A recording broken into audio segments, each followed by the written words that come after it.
Bom, e por fim, para finalizar a aula de morfologia das marchantes, vamos tentar entender, né, das hepáticas como um todo, as estruturas reprodutivas, tanto das folhosas como talosas, tá? E como é que funciona o ciclo de vida dessas plantas. Vamos lá. Bom, elas podem se reproduzir tanto sexuada quanto assexuadamente, tá? Tanto faz se for talosa ou folhosa. Então a reprodução assexuada ela ocorre, ela é bem comum, na verdade. Nas marchantes, né, nas talosas, elas produzem isso aqui. Isso aqui é um conceptáculo, como se fosse uma taça. Vocês já tinham visto na imagem anterior, tá aqui, ó. Imagine uma taça e isso aqui, essas moedinhas, são gemas, tá? Então quando a água da chuva cai sobre isso, leva isso embora e germina uma nova planta. Tá? Então ela produz essas gemas aqui, que vão sendo liberadas geralmente com a água da chuva, tá? Eu quero destacar de novo aqui, ó, isso aqui são poros, tá? Na prática a gente vai poder ver por onde ocorrem as trocas gasosas, tá? E onde ela absorve água, por exemplo, da chuva, tá? Então isso fica permanentemente aberto. Então voltando aqui às gemas, né? Essa é uma estrutura muito comum, facilmente encontrada e quase o ano todo ela acaba produzindo porque é mais fácil, né? Só que entendam que ela é um clone dela mesma, tá? As folhosas também podem produzir gemas, tá? Elas vão produzindo aqui na base, aqui, ó, nos filídeos, e vão liberando esses filídeos que germinam. Tá? Esses filídeos são caducos, né? Ou as gemas dos filídeos são caducos, e assim elas se reproduzem vegetativamente ou assexuadamente. Tá? E quando cai uma dessas gemas, né, no solo, é assim mais ou menos que ela cresce.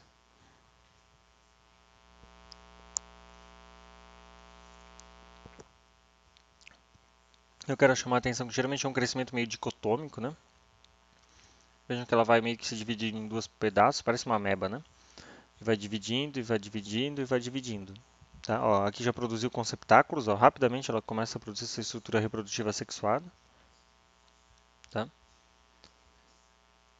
Ó, e vai se espalhando dessa forma. Vejam, sempre meio que dicotômico. Dicotomiza, dicotomiza e vai assim crescendo.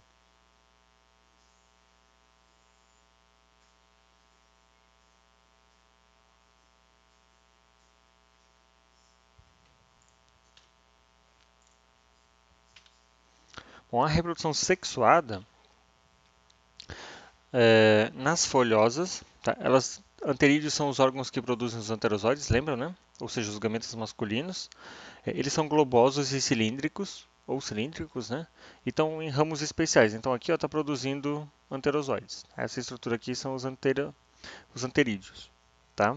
É, é difícil até de observá-los. Geralmente são pontos mais escuros, assim, tá?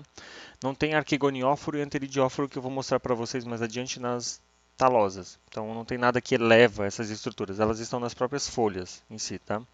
E no ápice do ramo de uma folhosa a gente vai encontrar o arquegônio, onde vai ter uma osfera.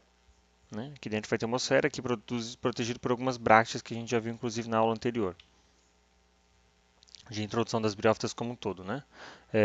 Alguns vão chamar de perianto também, né? Mas perianto geralmente a união de cálice e cálice e corola é lá em sépalas e pétalas, né? Deixa para as angiospermas. É mais fácil chamar de brácteas para não confundir, tá? Nas folhosas, então, às vezes pode ter a produção de uma seta, tá? E com a sua cápsula, mas é mais raro. Geralmente essa seta é bem pequenininha, ela não é tão longa como nessa imagem, tá? A maior parte delas é dioicas. São ramos laterais bem curtos, onde isso vai estar sendo produzido.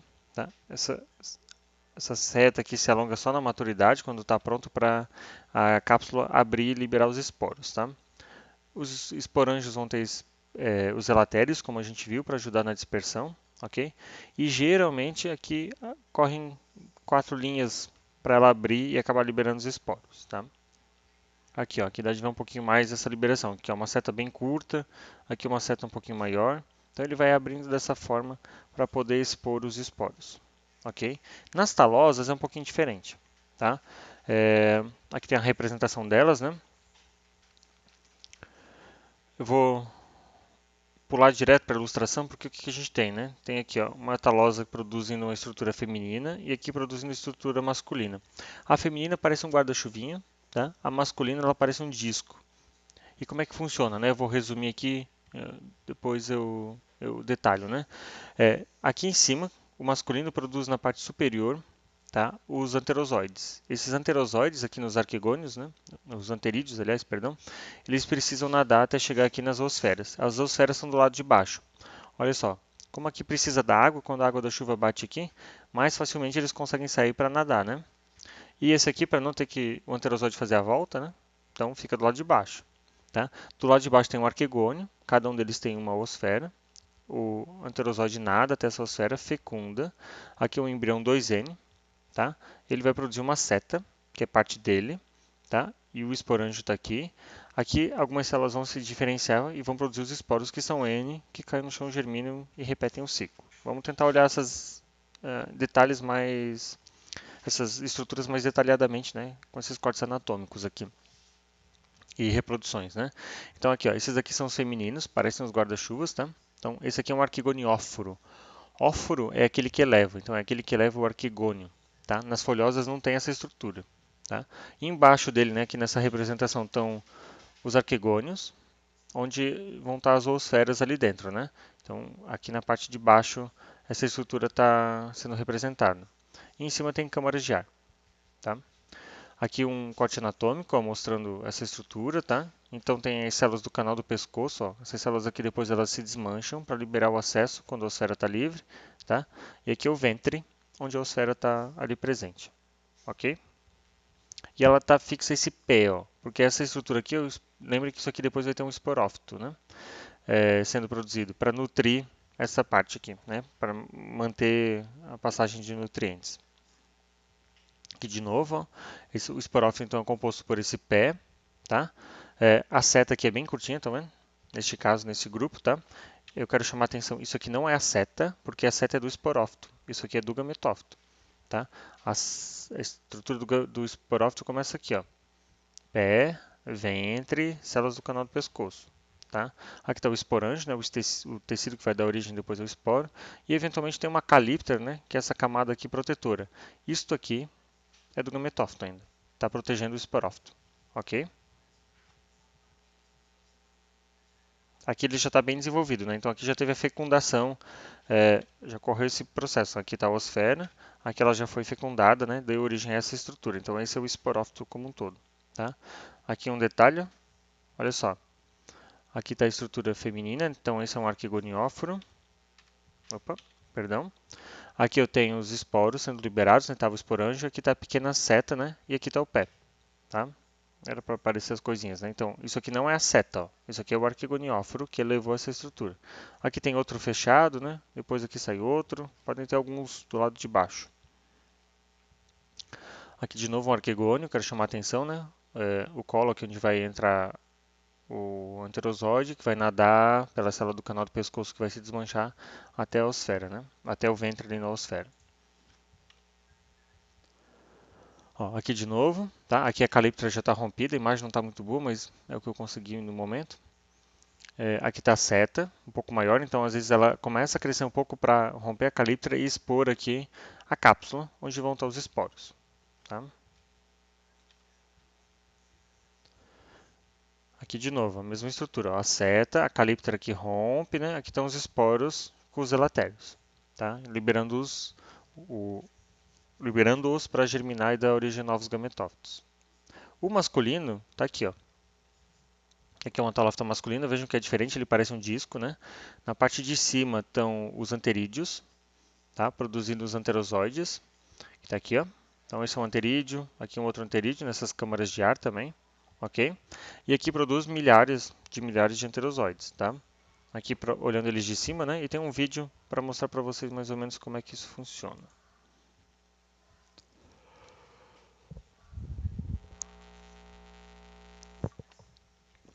Tá ali, ó. Então os anterídeos, né? Cada uma dessas bolinhas que vocês estão vendo, alguns mais maduros já, outros mais imaturos. Vamos colocar uma gota de água em cima. Então imagina quando começa a chover. E eles vão começar a liberar os anterosóides. Vai ser possível ver eles nadando ali. Olha, ó, saiu um. Aí eles começam a liberar pozinho. Ó, saindo outro. E assim eles vão sendo liberados. Tá? Ele está liberando vários, né? Aí eles têm que nadar até a atmosfera, né? Aí é salve-se quem puder.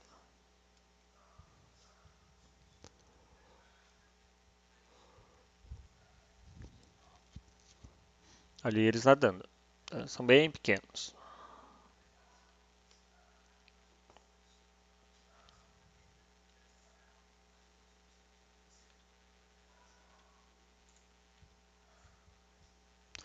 Aqui, ó.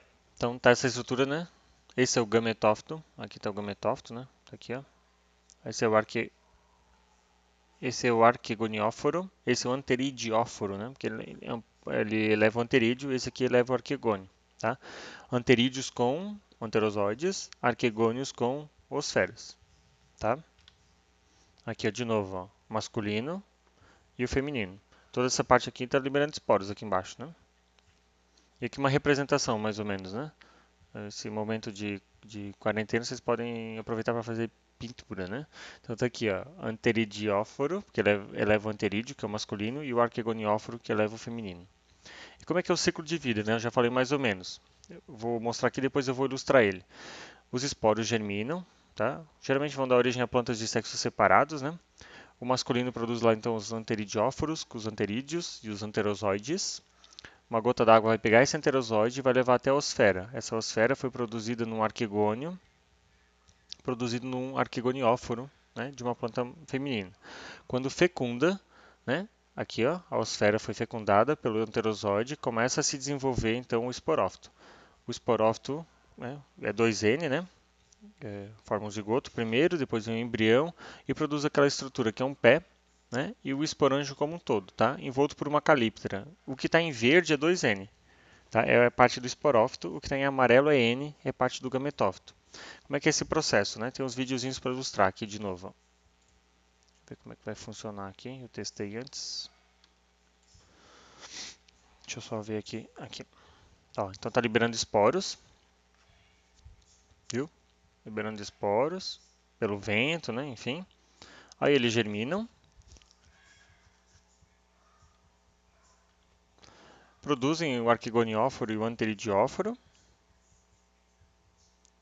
Geralmente em momentos de maior estresse, quando tem uma população maior, eles acabam fazendo isso, tá? Quando tem menos indivíduos, eles vão no assexuado, que é mais rápido.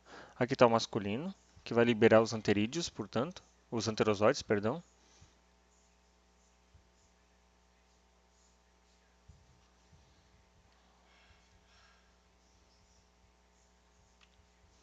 Aqui a liberação deles, né? Como a gente viu.